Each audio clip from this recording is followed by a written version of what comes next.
name is Reema, and I'm the Program Director for the India Insight Program. This is the second in a series of webinars that we are putting out to educate people on the potential of the India market and the India growth story. We had the first session about a month ago with Dean Raj, where he had talked about business strategies for the growth market. And today's talk will focus on the innovation and the startup ecosystem and how multinational companies can tap into that. So with me in the studio, we have got faculty as well as corporate representatives. So I'd like to make the introductions and start with Deepa Mani. Professor Mani is Associate Professor in the Information Systems Group and Research Fellow at the Indian School of Business. She's also the Executive Director of the Srini Raju Center for Information Technology and the Networked Economy. Her research interests are at the intersection of technology, organization, and society. And she has published extensively in the area of innovation, IP policy, and the startup ecosystem. Welcome, Deepa, to the conversation.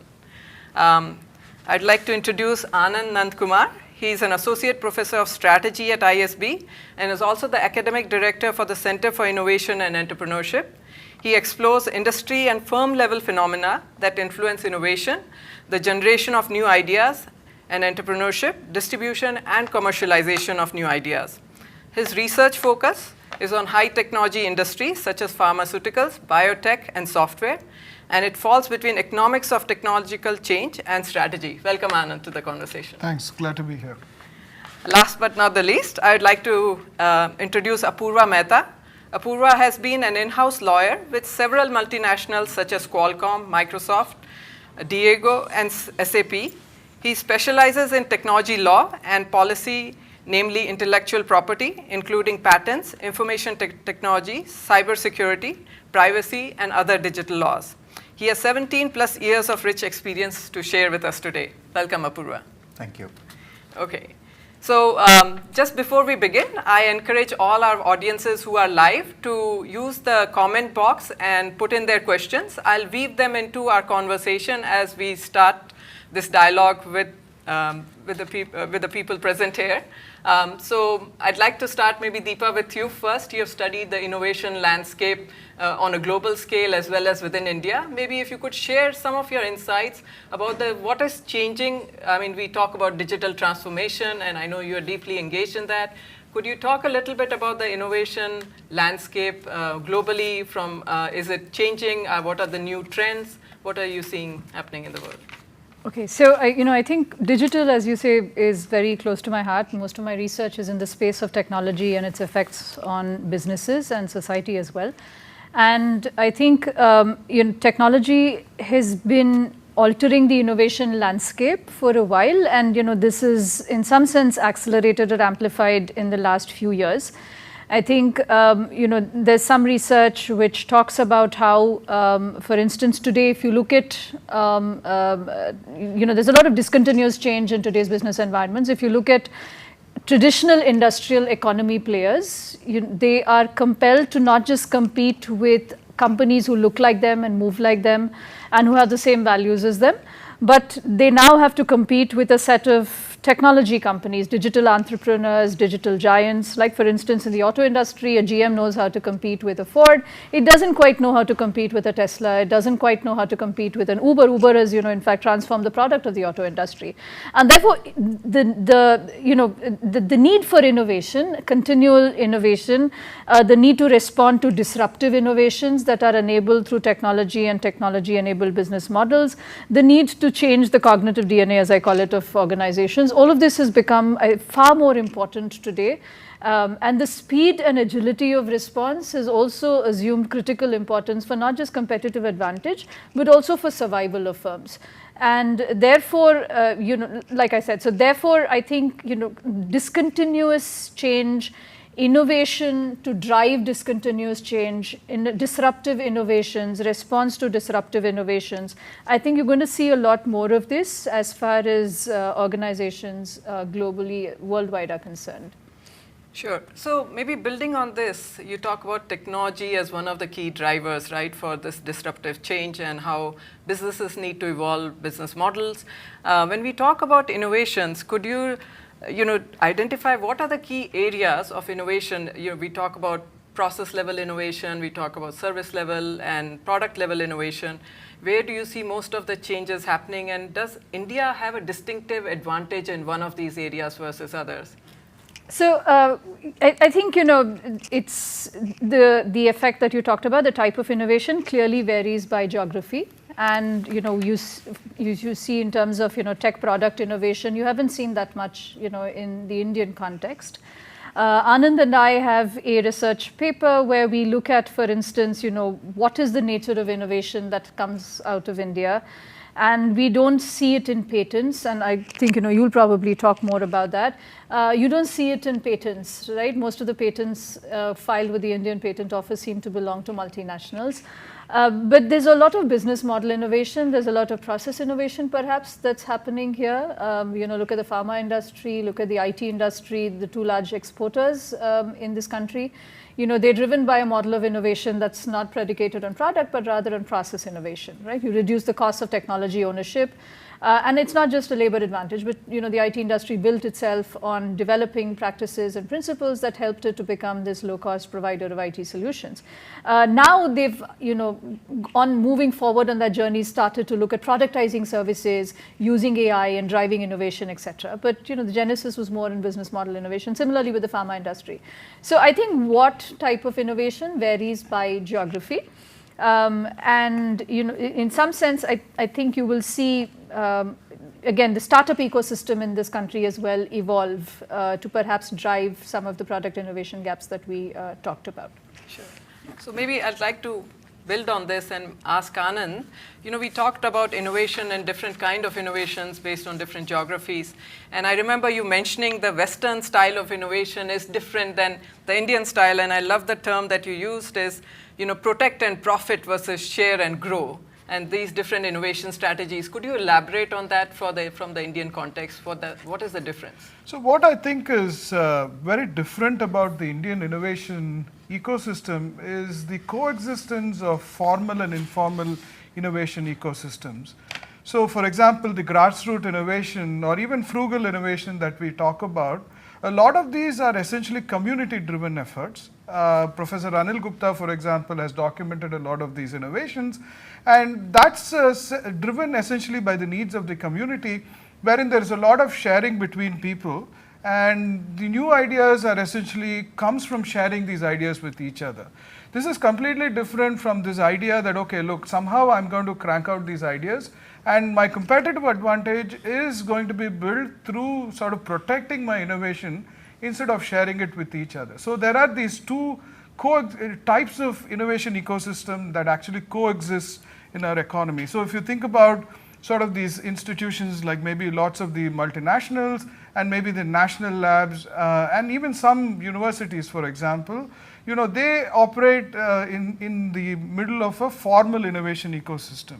But that doesn't, so maybe a lot of the patent statistics like we've been speaking about earlier is indicative of what happens in the formal innovation system, right? But there's also the existence of this informal innovation ecosystem that essentially builds on this idea of, okay, can I share ideas? Can we do something to innovate for the needs of our community, for example? And what I hear is that though a lot of them have scaled enough to solve some of the immediate problems of the community. And these, from whatever I understand, is also growing to the level wherein the licensing rates are like 13%. These are actually being licensed to larger players and so on. So there is some evidence that these existence of these both formal and informal innovation ecosystems that I think is reasonably unique to India. I mean, I haven't studied many developing economies other than India, China, maybe Brazil and Russia, but I do find this aspect of the innovation ecosystem to be quite unique. And that is the reason why maybe a lot of us talk about patent statistics and the fact that India lags behind a variety of countries. So it's unclear whether patent statistics actually capture the innovativeness of the informal ecosystem. Sure. Right? So maybe I'd like to, pose this question to Apurva, and given that you come from a multinational company and you've worked in many multinational companies, maybe could you talk a little bit about this formal and informal innovation systems? How has your organization tapped into it? And I remember the recent article where they said that Qualcomm has the highest number of patents in India, so you still also build upon the formal innovation ecosystem. So maybe if you could shed some light from experience. Sure. So what we have seen from, and I'll purely speak from my experience working across different multinationals. In the early 80s, when the R&D center started in India by the multinationals, they were primarily to do the testing kind of work, which was again working back for the headquarters. This was not anything to do with the market. It was more of an advantage, the labor, the cost benefit advantage, and then trying to use the India as a talent. Those were the sort of initiators. And different parts of the country provided favorable conditions, including Hyderabad, Bangalore, and some of the cities which also the governments were very active in terms of attracting initial investors on the ground. As these development centers started graduating from just being primarily testing centers, they started even building in the next phase, I would say in their phase 2, they started building ancillary features of the product, but not the main product, which was also an evolution looking back at what they were doing in the past. And over years, they transformed themselves from doing those ancillary features to the main features. And now what we hear and see are products themselves. Classic examples are GEs with their portable healthcare devices, works from other companies like Diageo producing some of them, which is for the local market, and from Microsoft and other companies. So gradually what we saw is evolution of those R&D centers, and they start contributing to the global product. How a multinationals looks at innovation is one of the big criteria is patenting. How many patents we are able to generate per employee, per research center. That also shows the value add for that center, and again, that's one of the measurables. Initially, a lot of organizations started the race of patenting, I would say, to be able to capture and get the highest return. Then the next story came in is about commercializing of these patents. Different industries have different commercialization timelines when you look at it. Software industry, for example, has the shortest time period from the time you file a patent, maybe the product, it gets productized, and it's only, it has a very short shelf life. Maybe in some of the other industry like pharma, where there is a longer shelf life, the patenting process also made a lot of sense, and there are a lot of Indian inventors who have contributed to the global product development sitting from India or sitting elsewhere. So I would say that has been typically the multinational R&D experience. You have a lot of talent and across sectors, and there are pockets or clusters, as Anand mentioned, of excellence, and you can really look at those for investing to get your technology center up and running. India also has been used by a lot of multinationals as an interesting market. And when I spoke about the R&D centers, that was primarily to leverage the talent available here and innovate for the other geographies. However, when you look at India as a market, and there are a lot of companies with the opening up of India in 1991, they rushed in to grab on the opportunity. A classic example I would share, which we all know, is the telecom industry. We pretty much skipped the landline generation, what we saw the huge penetration in other markets, and India leaped forward into the 2G, 3G, and 4G, and now looking at the 5G space. So there are a lot of examples of Indians skipping a technology generation, but are being able to fast adopt because the innovations happened locally. The companies were able to compete in this marketplace, which also provides has a very strong legal and a robust system, which is all in English, and rule of law is followed. So with that, I'll turn it back to Reema. Thanks. I think we have a question from an audience, so we might as well take that. So Anand, that's targeted towards you. And they're asking about what are the top reasons keeping more of the research coming out of India's science and technology institutions to get to commercializations through spin-offs, startups, or through corporations? So there are a variety of reasons. So we've been working with a lot of these public labs, and I've done some work with a few public labs as well. So there are a variety of reasons. One, maybe you could probably bucket it in the category of incentives.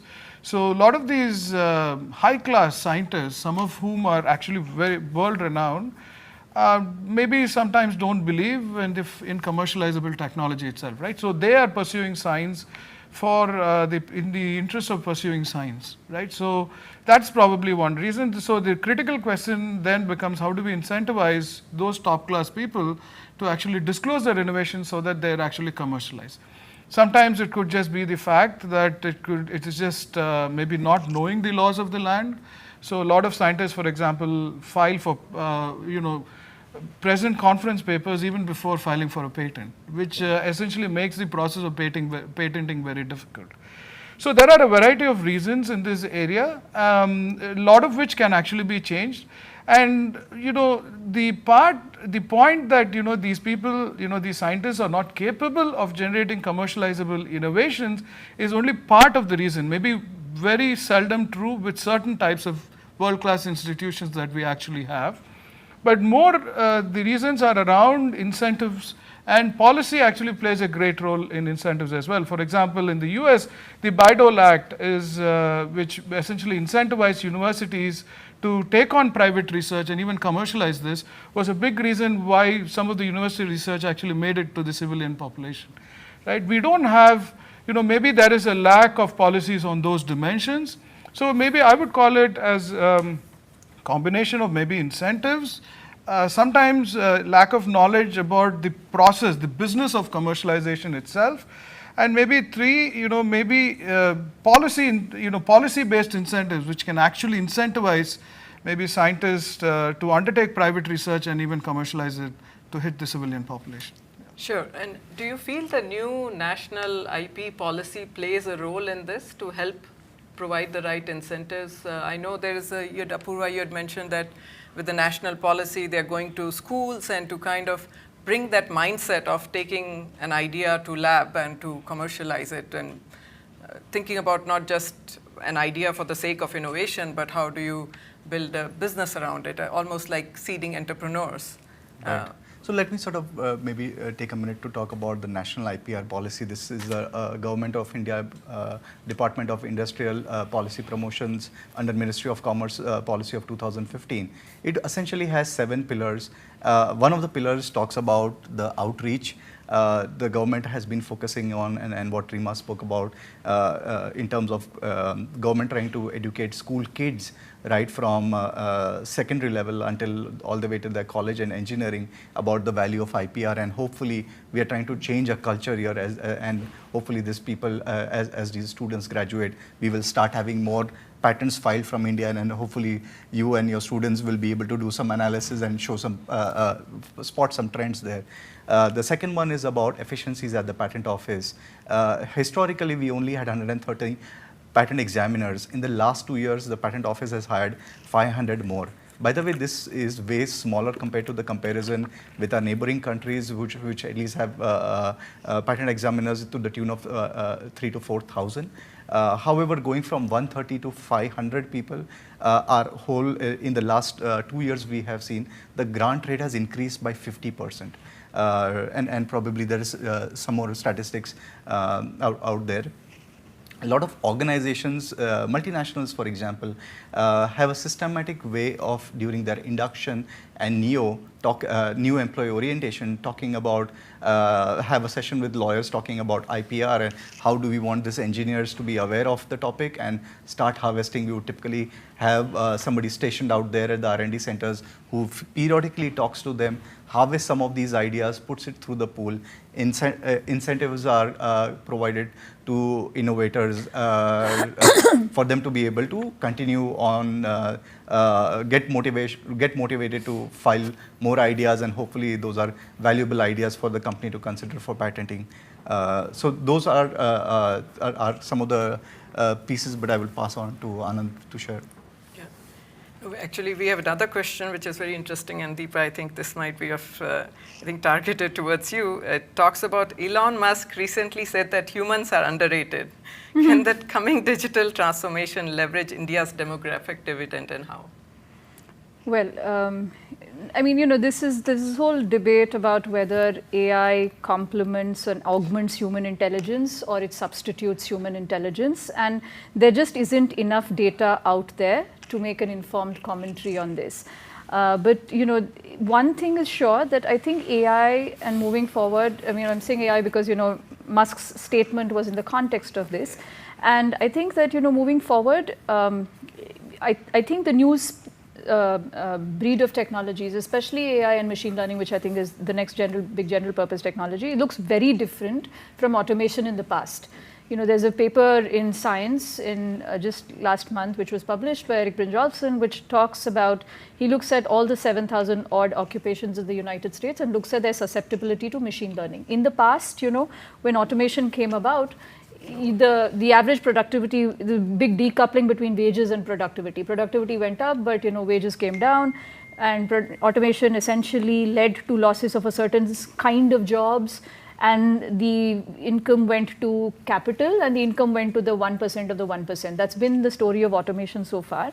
But now, the way AI plays out, this study, he talks about how it affects every occupation. Like if I have to draw susceptibility to machine learning on the y-axis and draw occupations, it affects, it's a flat line, right, the scatter plot. So it affects all occupations.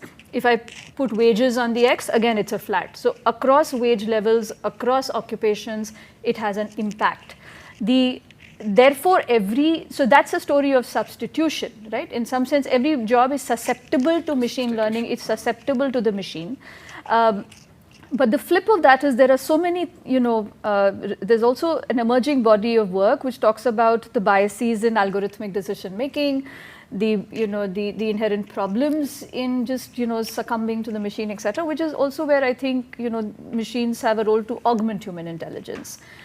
I believe that in the long run, as routinization, companies can scale their operations through greater routinization and succumbing to the machines, it will free up their time to engage in more automation, and perhaps that's the class of jobs, innovation, and that's where maybe intelligence can be augmented by machine intelligence to drive innovation. There's a great example, he talks about this heat exchanger, where so far humans used to design this, and there was only so many permutations you could process, so you settled on one. But now the generative design and generative innovation, because of AI, makes it possible to assemble so many different products. Sure. But just to add to that, I think what's also interesting is that it's quite possible that the advent of AI changes human behavior itself, right? I mean, and we have a few projects in that area as well. For example, I know a colleague of mine who actually showed, for example, the perception of fairness when you have a machine sifting through CVs is very different from when there is an actual person behind sifting these CVs. So it's quite possible that the human behavior itself undergoes a change, and then it becomes like a cyclic, it's a chain, right? So then there's substitution, there is augmentation, but then human behavior is also evolving, right? So I think it's a far more complex question than sort of this simplified comment, that you had just spoken about. Yeah, and I think, to Anand's point, remember the machine is being trained using data which contains human judgment. So if you have biased humans, your recruitment by the machine will also be biased. And those biases are then scaled and perpetuated. Yes. So, it leads to a really right. And a classic example was the Microsoft AI engine that they actually pulled down because after the data was fed, it learned to abuse because some of the data fed was very abusive. So totally agree on that. And I think, yes, this is a very early on dialogue. I agree with you. Overall, AI is a far more complex phenomena. And as you said, it might have changed even our human behavior. And I think it will be good to look at some of the upcoming studies, research studies that you're doing and follow up on it. But I think before I take a set of other questions, I did want to bring in the conversation around startups and startup ecosystem in India. There's a lot of buzz. There's, thanks to the Modi government, we have the Startup India campaign. We have incubators in almost every city. There are a lot of our students we know are engaging in startup activities. Wanted to understand, and maybe all of you, I know that each one of you have engaged in this area. And Anand, especially since you head the Center for Innovation and Entrepreneurship, maybe we can start with you, is to give us a glimpse of what this startup ecosystem is like within India, as well as from an MNC perspective, right? As a company who is looking to come into India, how can they tap into this ecosystem? Please tell Anand. As some of the popular press, the newspaper articles have pointed out, of course, there's been a significant growth in the startup ecosystem. Like the your post pointed out, India is the third largest ecosystem, startup ecosystem, not just in terms of numbers, but also in terms of exits. In parallel, we also see the VC industry making rapid strides. The stages of investments are sort of progressing. So I think, going back to this, how did this evolution actually start? If you just look at the data, and we've done some work on that again, is that, if you just look at the early 2000s, there was hardly any activity, but then you see, things starting to happen around 2006, 2007, and then things really skyrocket around 2011, and then it's been, this dream story ever since. So I think multinationals have played a great role in sort of seeding the startup revolution, if you would like to call it that way, more so than we would like to acknowledge, for example. So the initial set of startups, and so far as our data is concerned, at least the technology startup, most of the startups are technology startups, but most of the technology startups actually came from the multinationals. So these were employees who used to work for multinational corporations, and we might be tempted to think that these should have been these technologists who used to do cutting edge technology who eventually became these entrepreneurs. That's only part of the story. There is also this other set of people who are actually doing other things for multinationals, improving the efficiency of services of multinationals, who essentially learned, the art of doing business, who eventually came up and became entrepreneurs. Today, we started there, but today we have the revolution has progressed such that, you have startups spawning startups as well. Right? So this is in some sense the growth story that we have seen, and going forward, there are going to be more startups spawning startups. So it's all increasing returns to scale in that sense. So we made rapid progress. Multinationals have contributed a lot in terms of seeding this talent. Of course, the other source is the expats coming back as well, who want to start businesses in India. So I think, multinationals should be credited in some ways of seeding this revolution. Sure. No, that's very interesting point that, multinational companies, they have themselves been responsible. So it's not like a VC or an investment company that's coming in, but it's more the talent that these MNCs have generated internally. And what is interesting is that some of these entrepreneurs themselves became VCs and started to fund these startups as well, right? I mean, it's not essentially the seeding of the VC industry that created the startup, the number of startups. It is actually the other way about, right? You have these entrepreneurs who seem to be doing well, who then become VCs by themselves. So that seems to have happened. So there have been lots of investments made by ex-entrepreneurs of Infosys, say, for example. So that's what we find in our data. So it's been the other way about. It's not actually the VC industry seeding the startup industry. It's been the startup industry that's actually seeded the VC industry, which is another interesting thing probably in the context of India. Maybe I'll ask Apurva. I remember having this conversation with you when you were talking about MNCs being having incubators and accelerators and hackathons. Of course, we have heard about. So maybe you can talk a little bit from your experience how that has helped build this startup ecosystem. Sure. So I'll take it from, I think, Anand. Anand, you mentioned that some of the multinational employees were the first generation of startups in India.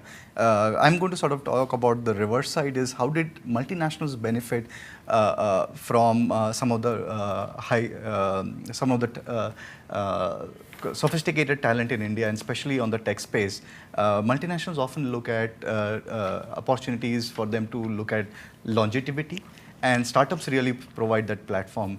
And I'll talk about a few programs what I have observed during the couple of years in the industry is, for example, Microsoft has this thing about leveraging the local startups, both in terms of having an accelerator program, and it's very interesting. There are a few more. I think I saw NetApp has an announcement just right today of starting their incubator, and there are other examples of Qualcomm, Intel having accelerators. What they do is they really create and make it open for the public. It's only not meant for their employees. They are creating common platforms where they want during a certain window of time, they want startups who are either building on their platform or something which will benefit their business to apply. In return, they will funnel it. The funnel goes that you have about 500 to 600 applications as you receive. You try to apply various filters, come down to about 20. These 20 are chosen by these companies. They typically go through a 2-week, 2 or 3 month or an 8-month kind of program. The program introduces them to writing a business plan, helping them with technology, and helping them with engineering support, which they would have otherwise not received. The multinationals invest in this company in terms of resources. Sometimes they also may be able to take, as venture capitalists, even be able to provide funding to these startups. So the startups really play a big role as far as even contributing back to the business of the multinationals is concerned. Hackathons, you mentioned, are one of the ways, and a lot of multinationals even approach schools, their own customers, to really get a feedback, and hackathon is one of the ways to be able to get that. The government of India also has several investments in startups incubators which are either housed in different engineering schools, B schools, or within the state science and technology departments. And these incubators provide a lot of resources, but they also provide access to VCs and potential customers. So that makes the environment is a lot more stimulating for these startups to work within that group and really interact with the right level of audience or potential customers and experienced professionals to get their feedback on. So that would be my point. And I know, Deepa, you wanted to add to this No, story. I just wanted to say that, one of these things, I completely agree with Anand. This paper that Anand and I have does trace the origins of several startups to multinationals. And, a lot of, you have the Amazon, Flipkart as examples, right? So there's a lot of that. But I think there is also this flip, which is that there are two things I think in the story of startups which I just wanted to add. One is, is if you see both from Anand's comments as well as Apurva's, I think there is this sense, that there is capital. You have seed capital, you have growth capital. God knows that, in India, most of it is growth capital. And in seed capital, I think, if you find that the seed capital usually goes to ventures so there's one, right? Most of the founders are coming from the multinationals. The other side is also capital goes to startups that look like multinationals' preferences, or, capital goes to startups that look like business models. This business model has been tried in this market. It looks like there's a good chance of this succeeding, right? And so there is that element as well, which sometimes shows up. I say this, I was HSBC Global Innovation Summit, and I was looking at one of the panels of these startups. And that was one of the concerns that they brought up. They said, we don't get the capital because, we don't look like them, and we don't have a business model like theirs. So we're not validated by them, right? And therefore, in some sense, there is that loss. And the more you have capital belonging to the MNCs and the capital belonging to other similar institutions, the more that risk exists.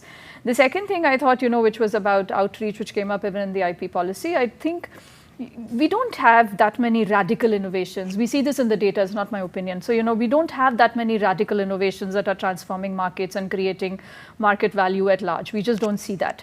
And I think, for that to happen, you need fundamental change. I think, we need like an overhaul of our school system, primary schools if you must. We need an overhaul of our universities.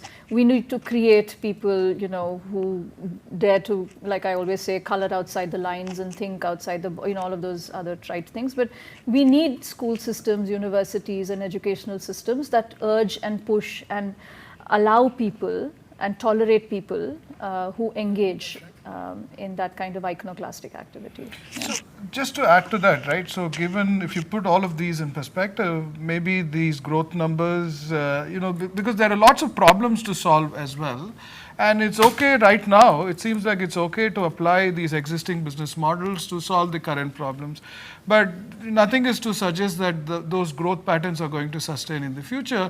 If in fact, what a lot of these startups are actually doing is merely applying business models from elsewhere to solve problems that are idiosyncratic to India. So, I would probably share the same impression, the fact that, at least my personal preference is to see a lot of these radical innovations that are actually solving some of these problems that are relevant to the Indian context, and a significant role played by the innovation ecosystem, which is the dialogue that we just had, played in terms of solving these problems that are probably idiosyncratic to our context itself. Sure. No, I think point well made that we do see a lot of Me Too's, and to break out of that system, you kind of need to have change at the grassroots, which is at the education level, but also be able to come up with innovative solutions for your own problems, right? And I think the one you talked about, Alok, yes, sorry, not Alok, the Humming Bee network, which works at grassroots level to encourage innovation. I think so, talking about startups, so one of the area sectors where we have seen a huge amount of startups is fintech. And so there's a question from one of our audiences talking about fintech startups have been a great boom in numbers since demonetization and digitization, but heavy competition and aggressive promotions persist. Do you see any new entrants emerging in this segment? I suppose it's a good thing for there to be a lot of competition. It's going to be survival of the fittest. Do I see new entrants? There are new entrants all the time. But what I think is important is for example, if you think about the issue of Paytm.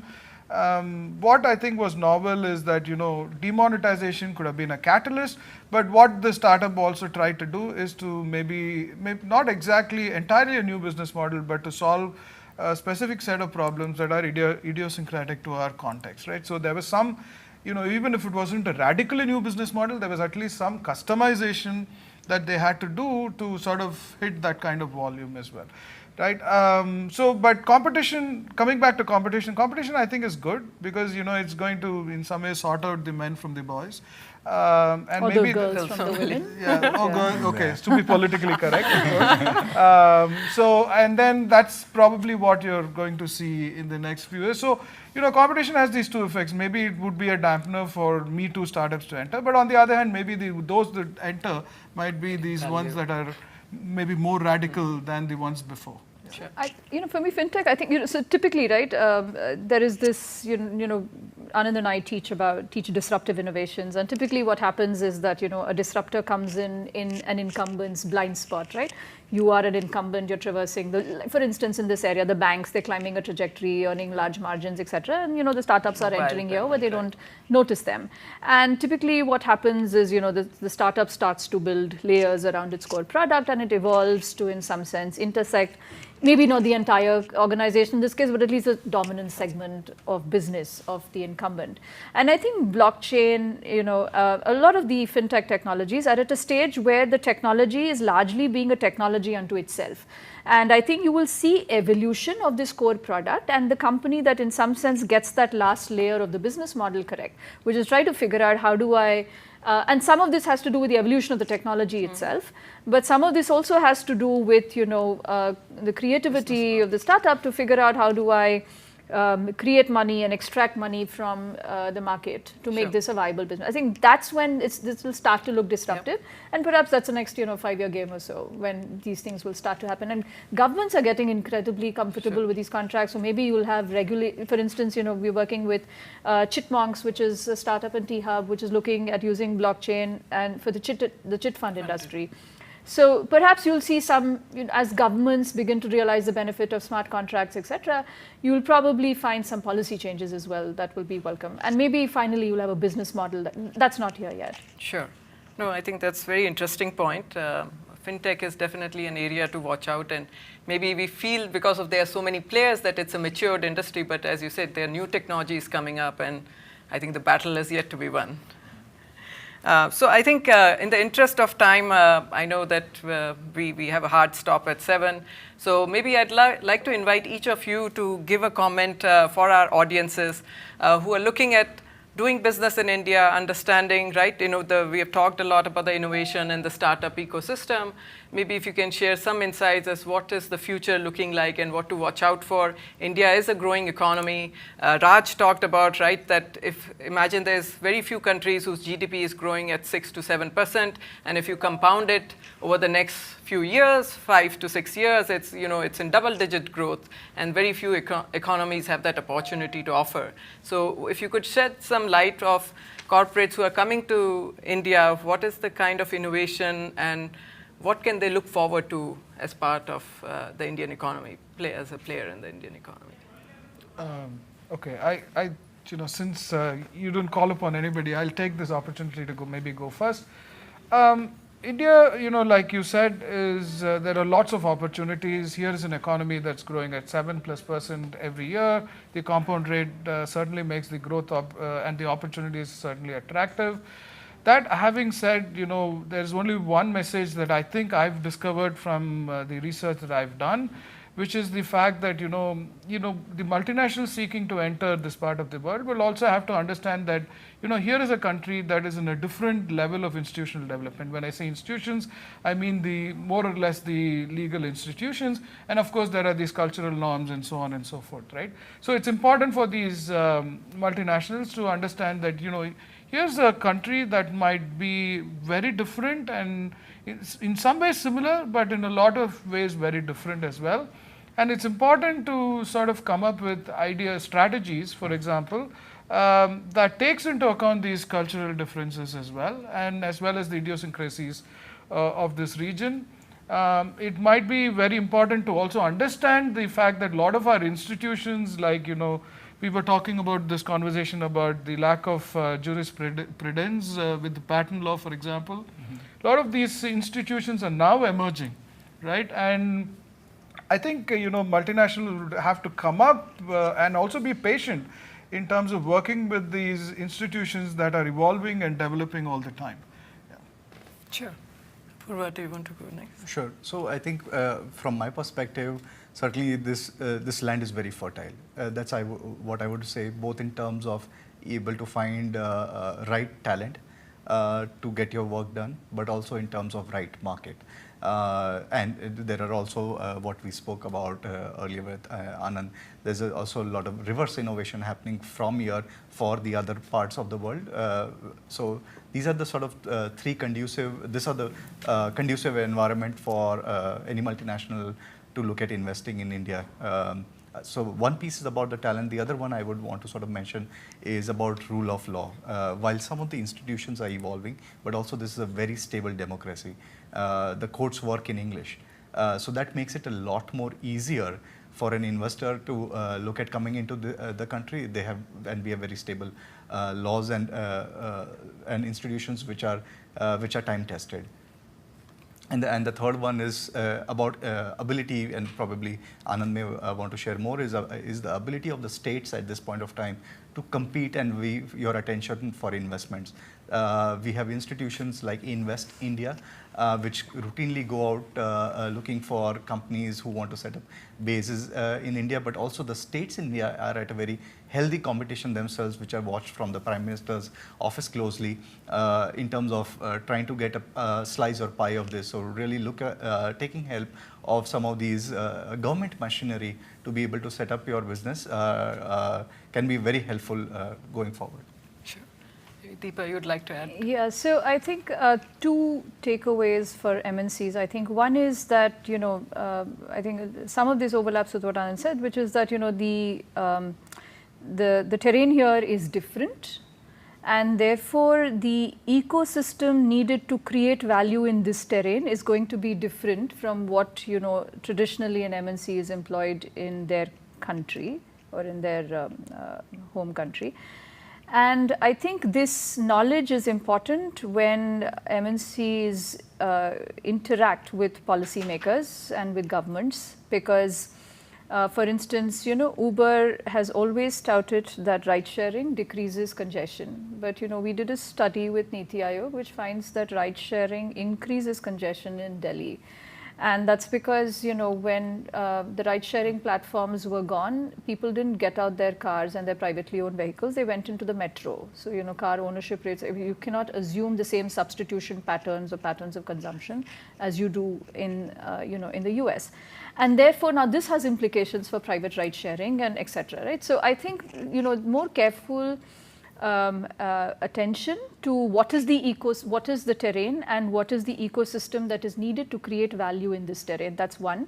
The second thing, I think, we did a study with Deloitte where we looked at the capabilities maturity of global in-house subsidiaries, or their captive centers as they used to be earlier called in India. And one of the things that we found that separated the innovation centers from the cost centers, which is not completely unintuitive, is autonomy. And I think, I think the MNCs need to give their subsidiaries in the host country more autonomy and more flexibility to drive certain decisions, because, that's what ultimately creates value. And that was something we found which was a big difference between the subsidiaries that remained cost centers for n number of years vis-a-vis subsidiaries that evolved from being cost centers to innovation centers that created, value in the ecosystem here. And this ties into the earlier point, because, your subsidiary here knows the terrain, they know the ecosystem that's needed to create value, and therefore they need to be given the autonomy to do that. So those, I think, are my two broad takeaways. I think no. That's giveaways. I think on that note, I think very, very important and interesting is that yes, the terrain is different and you need to adopt different strategies to play in this terrain. And second thing is that what your research finding has showed is, so yes. If I can quickly add to this point, while they need to customize to the local terrain, it's also important not to lose their fundamental identity. So that balance is also perhaps important, right? But otherwise, you're starting off maybe like a startup in India. Sure. Okay. And I think this adds to your first point, right, where MNCs have been able to foster this innovation because they brought that culture from their parent organizations. So I think very, very interesting conversation. Thank you so much for joining me today. And I'd like to thank the audience. I know that there are some questions that are still pending. So what we'll do is we'll take it offline and then post the answers to this question online for them. I thank the audience also for joining us today. And if you want to continue on this conversation, please do check out the India Inside program website. And I hope some of you register for the program and join us physically on campus at ISB. Thank you so much. Thank you. Thank you.